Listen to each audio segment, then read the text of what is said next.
రైతు సోదరులకు నమస్కారం. ప్రతి బుధవారం 6 గంటల 20 నిమిషాలకు మోండలి సంస్థ కోకో సాగు విధానాలపై అందిస్తున్న ప్రత్యేక కార్యక్రమాలకు స్వాగతం. కోకోను అంతర పంటగా కొబ్బరి, ఆయిల్ పామ్ తోటల్లో సాగు చేస్తారన్న సంగతి మనకు తెలిసిందే. అయితే కోకోను ఏక పంటగా కూడా సాగు చేయొచ్చని, అలా సాగు చేసి రెట్టింపు దిగుబడులను సాధించవచ్చని మీకు తెలుసా? నీడని ఇష్టపడే పంట కదా ఏక పంటగా సాగు చేయడం ఎలా సాధ్యం అన్న సందేహం మీకు వచ్చే ఉంటుంది. మొదటి 2 ఏళ్లు నీడ కోసం అరటి, బొప్పాయి వంటి పంటలు సాగు చేసి ఆ పంటలు తీసుకున్న అనంతరం కోకోను ఏక పంటగా కొనసాగించడం ద్వారా రైతులు అద్భుత ఫలితాలను సాధిస్తున్నారు. అలా ప్రయోగాత్మకంగా సాగు చేసిన రైతులను చూసి ఒక్కొక్కరిగా మిగతా రైతులు ఈ నూతన సాగుకు ముందుకొస్తున్నారు. వారి అనుభవాలు ఎలా ఉన్నాయో మనము చూద్దాం. నేను గత 20 ఏళ్ళుగా ఈ కోకో పంటని కొబ్బరిలోని పామాయిల్లోని చేస్తున్నామండి. నాకు అది చాలా ఆశాజనకంగా అనిపించి ప్యూర్ క్రాప్ కింద ట్రై చేద్దామని ఒక 5 ఎకరాల్లో ఇక్కడ ట్రై చేసామండి. ఎకరానికి 10-12 స్పేసింగ్లో 360 మొక్కలు పడతాయండి. దీనికి ఇనీషియల్గా కొంత షేడ్ కావాలి కాబట్టి ముందు బొప్పాయి వేసామండి. కానీ దానికి వైరస్ రావడం వల్ల దాంట్లోనే ఆ మొక్కలు కొట్టకుండా బనానా వేసి బనానా పెరిగిన తర్వాత ఆ మొక్కలు తీసేస్తామండి. ప్రస్తుతానికైతే ఈ కోకో గ్రోత్ అది చాలా బాగుందండి. కమర్షియల్ క్రాప్స్లో వచ్చి ఇన్కమ్ వస్తా కొంచెం రిస్క్ ఫ్రీగా ఉంటుంది కాబట్టి దీన్ని మేము ప్యూర్ క్రాప్ కింద ట్రై చేసామండి. బహుశా ఇంకొక 1.5 ఇయర్లో మనకి ఇది రిజల్ట్ కూడా కంప్లీట్గా తెలుస్తుందండి. ఈ కోకో పంట ప్యూర్ క్రాప్ కింద వేయటం వల్ల, అంటే ఏక పంట కింద వేయటం వల్ల మనకి చాలా రకాల అడ్వాంటేజెస్ ఉన్నాయండి.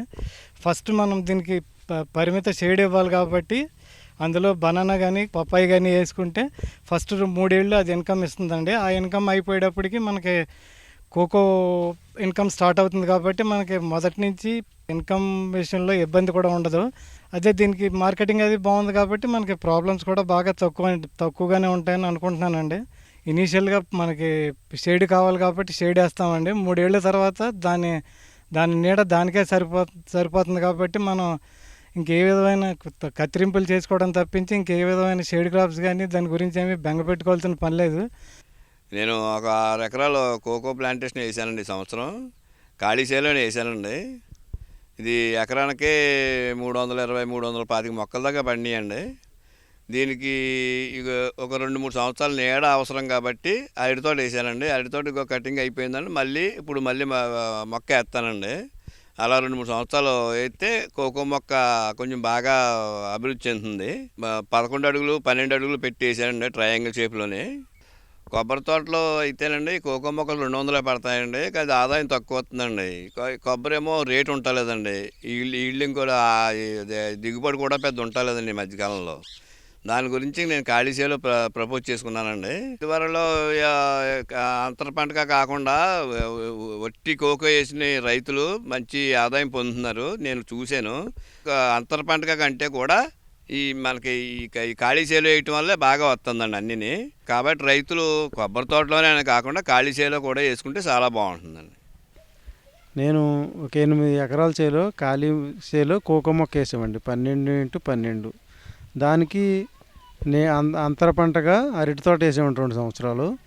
దాన్ని తీసేయమండి. ఇప్పుడు 3వ సంవత్సరం మొక్కలు మొత్తం ఖాళీ చేసామండి. 9 ఎకరాలేమో 9వ సంవత్సరం మొక్క కొంత ఉందండి, అది బాగానే ఉందండి.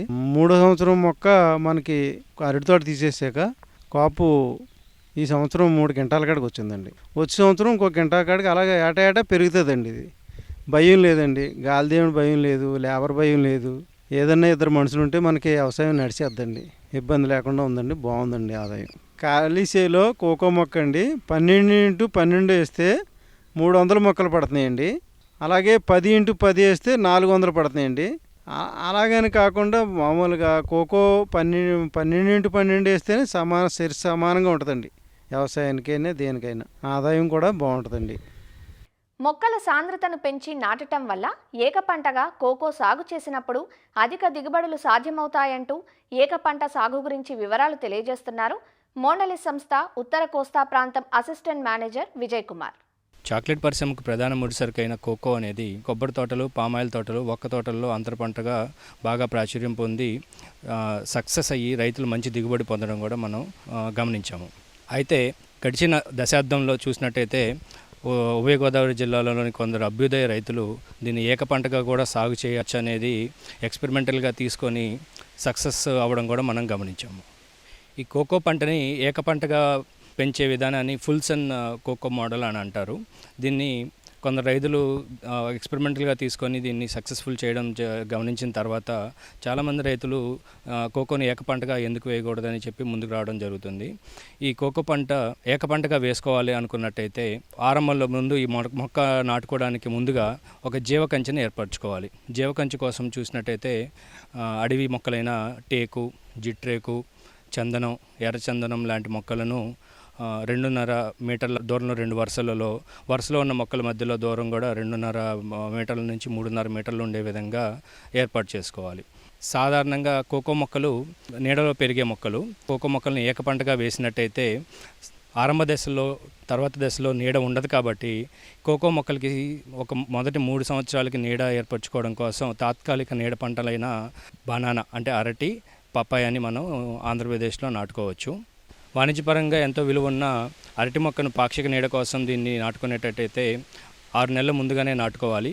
దీనికి గాను కూర అరటి అయితే కొవ్వూరు బొంతని నాటుకోవచ్చు. అదే తీపి అరటికి వచ్చినట్టయితే కర్పూర చక్కెరకేళి కానీ, తెల్ల చక్కెరకేళి కానీ, G9 కానీ ఎంచుకొని నాటుకోవచ్చు. 10x10 వరుసలలో 10 అడుగులు, వరుసకి మధ్య 10 అడుగులు ఉండే విధంగా ఈ అరటి మొక్కలు నాటుకున్నట్టయితే ఎకరాకి 444 మొక్కల వరకు నాటుకోవచ్చు. ఈ విధంగా నాటుకున్న తర్వాత 6 నెలలకి 30 నుంచి 50% నీడని ఈ అరటి మొక్కలు అందించగలవు.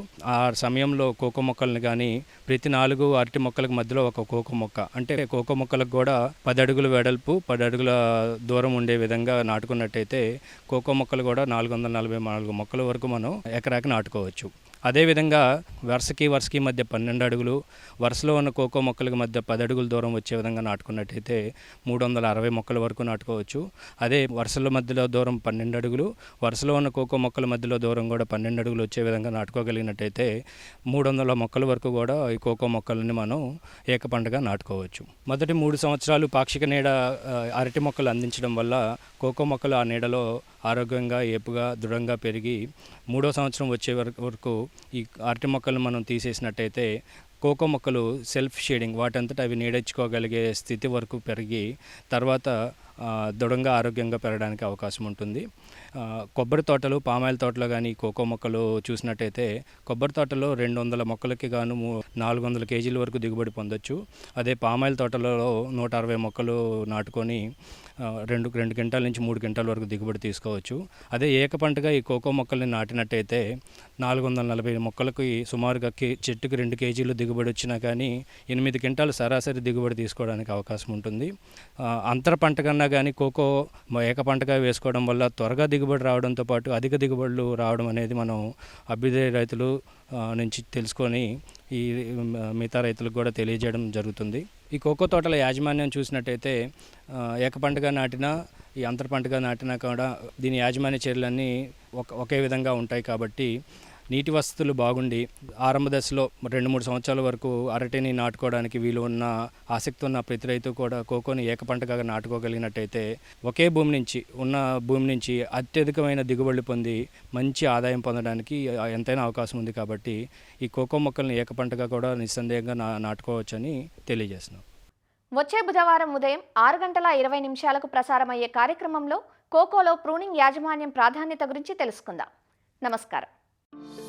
కోకో సాగుకు సంబంధించిన సాంకేతిక సలహాల కోసం అసిస్టెంట్ మేనేజర్ రవీంద్రరావును 984 978 7542 ఫోన్ నెంబర్లో సంప్రదించగలరు.